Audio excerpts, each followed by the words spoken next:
For the LA Lakers, their slogan tonight is one more. For the Miami Heat, their slogan is one win. Hey, it's an elimination game. We expect our first punch early in the game. We take it, and we take the game back under control. Every time the Heat have started to take a larger lead, James has hit a big bucket.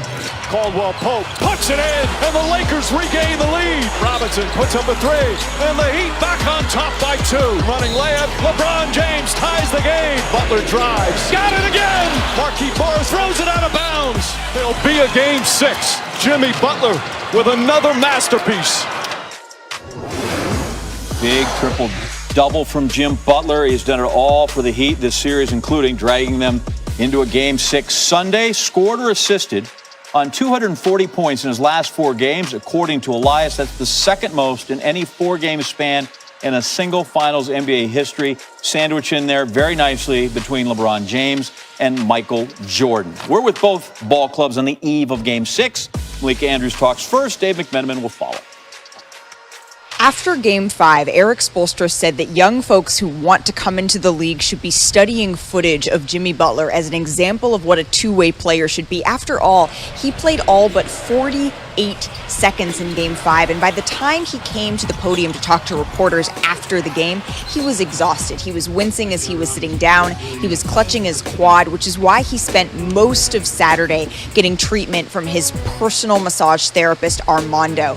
And Jimmy Butler said that he expects Game 6 to be even more challenging to win than Game 5, which is why it is going to be imperative to get help from Tyler Hero and Duncan Robinson and Kendrick Nunn, especially given the fact that Goran Dragic is listed as doubtful for that game. And Bam Adebayo said that while Jimmy played near perfectly, he feels he still has more to give. But in the meantime, he said he will be the battery in Butler's pack. Here's Dave McMenamin with more on the Lakers.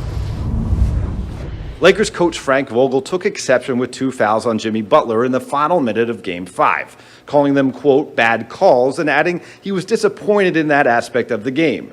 The NBA upheld both calls in its last 2-minute report released Saturday, determining that Markieff Morris made contact with Butler's left arm as he gathered to bring the ball into his shooting motion with 46 seconds left, and Anthony Davis initiated body contact with Butler with 16.8 seconds left on his driving shot attempt. The league did announce it missed 2 calls that should have gone LA's way, a foul on Butler and a defensive 3-second violation on Andre Iguodala, but the Lakers scored on both those possessions anyhow. There's no use looking back for the Lakers, who can still close out the series in Sunday's Game 6. Davis, who is listed as probable with a right heel contusion that he aggravated Friday, said, quote, that's the one we had to get. For one team in Major League Baseball's playoff bubble, but Nicole, why don't we start with the NBA bubble? Did you know, scientifically speaking, bubbles pop because it loses water? They maintain their integrity with heat, in the sports world at least. Game 5 of the NBA Finals, LeBron James locked in, trying to win his 4th NBA championship. Jimmy Butler hanging out with Goran Dragic, who's out for a 4th straight game. That foot, just doing a little check. Jimmy Butler, Dwight Howard, gonna have some words. None of them nice. Tangle up. Let's double technical this. Howard, by the way, 13 techs in the regular season, 6th most in the NBA. He's also not a starter.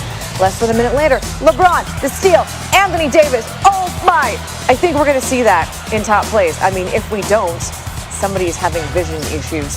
Later in the first, we are tied at 22. Keep an eye on Anthony Davis, and we're gonna be a little shaken up. Because see, what happened was, is he re-aggravated the heel injury from the Nuggets series. Says he'll be fine. Literally, that's his quote. The hobbling may say something else, but I only have eyes. Dave McMenamin is reporting it's painful, but he can tolerate it. Second quarter, AD still on the bench, Heat up 7. Tyler Hero starting again. He had 12 points in 31 minutes, 3 assists. That is one of them. Butler finishes with a layup. 6 minutes to go in the half. Lakers down 9. LeBron, 3 corner wing. We'll call it wing. Lakers down 6 then. 2:30 to play. Lakers down 7. LeBron and 1. He had 15 points on 6 of 7 shooting in the second quarter.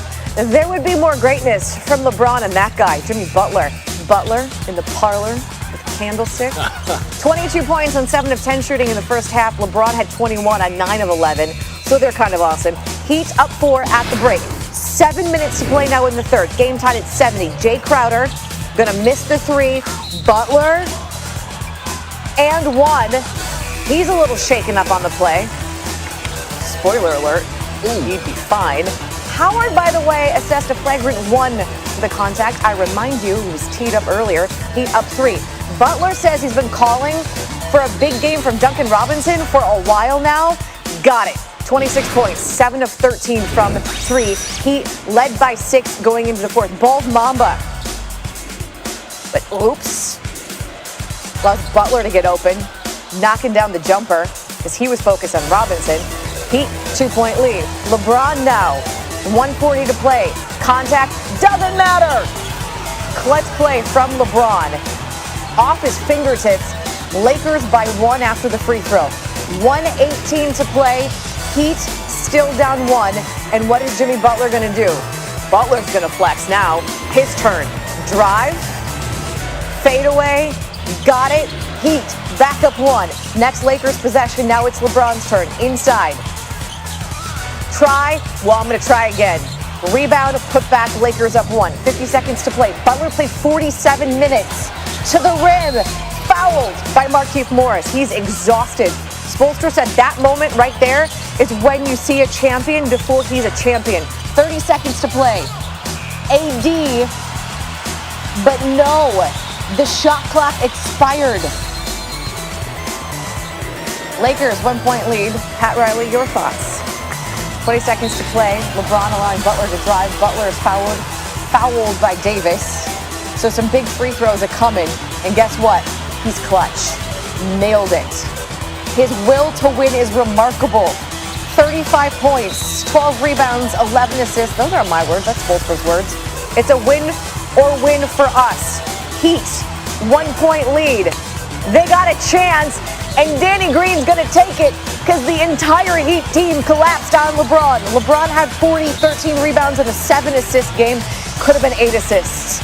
I mean, Green alone, top of the key. He's a 40% career three-point shooter. His nickname is Deadshot, and that one was not it. It's now a 3-2 series. Heat win it, 111-108. It is the first win for the Heat when facing elimination since 2016. Nothing. I left it all out there on the floor along with my guys, and that's how we're going to have to play from here on out. Like I always say, it's win to win for us. But this is the position that we're in. We like it this way. We got 2 more in a row to get. I'm gassing him up. I feel like I'm putting that battery in his back. It's a lot of times I tell him don't pass. He just has to keep being special. I'm going to keep gassing him up. If he's going to keep playing out like that, we're going to keep getting W's. I'll be the biggest cheerleader on the team. I'm sure they wanted to win, thought they was going to win coming into it, as did we. But it was a hard-fought game. I think it's going to be even harder for us next game. But I like our chances. It's good to visit with NBA analyst David Fizdale on SportsCenter AM. And Coach Jimmy Butler looks tired. He sounds tired. Probably is tired. 35, 12, and 11. He's averaging 45 minutes a game in his past 4 games. And those are numbers that we usually associate on this stage with the likes of LeBron James. So what's behind these types of performances from Butler with so much at stake? Well, I think it's a credit to him and his ability to come through in the clutch. He's done it all playoffs. When they needed him to step up, he has stepped up. What I think also has helped, I think Spo and the staff has really made a concerted effort to get him different matchups on the floor. He's running a lot of flat picks. He's doing a lot of switching with the Lakers, and Jimmy is getting the ability to go one-on-one against a weaker defender. The other thing that they're doing a great job of is they're keeping the weak side occupied with a lot of movement for Duncan, and that's really getting him going, and I think that's really important for them. If they want to win the next game, we know Jimmy's going to show up. They got to keep Duncan Robinson or Tyler Hero moving. Butler said that he'd been calling for it. He felt a big game from Duncan Robinson was coming, and then it finally did. So on the Lakers side, though, this morning, Coach, the debate right now centering on the pass that LeBron made to Danny Green, under 10 seconds to play, and Green misses the open 3. Okay, thank you. We see that, but put that into words for us here. What do you make of the people who are criticizing LeBron passing up that shot? Nonsense. That's nonsense. I mean, what are we talking about here? Everybody sees the film. He's got 3 guys guarding him. The whole team is guarding him. They're making sure that he's not the guy that's going to take the shot. it always comes down to make or miss. Jordan is heralded for the plays to Steve Kerr and John Paxson, and LeBron is criticized because Danny Green, a champion who has broken records in the finals for making threes, missed the open three. That's the right play. That's the right shot. I don't think LeBron is going to have any regrets on that play. That's big-time trust. And he trusted a guy that's gotten it done on the biggest stage before. So I say that the whole criticism is nonsense. No, if there's a bone to pick here, maybe it's with Morris missing a wide-open LeBron James on the wing with about 4 seconds to play and trying to force one in Anthony Davis. Meanwhile, the entire NBA season now comes down to one, or maybe if we're lucky, 2 more games. How do you have the rest of the series playing out? Wow. I just hope that it plays out. That's kind of where I'm at. I think something that's really important that we got to keep watching is Anthony Davis as he moves through this next game and the game after if it goes further, because he's been coming up hobbling a lot lately. Obviously, no one wants to see him get injured, but he has really been getting banged up, and I wonder how that's going to play out moving forward, especially as you see Bam Adebayo cranking up the intensity and the physicality. Let's see how Anthony Davis weathers the storm throughout this series, and hopefully we get a Game 7. You and me both. Game 6 tomorrow.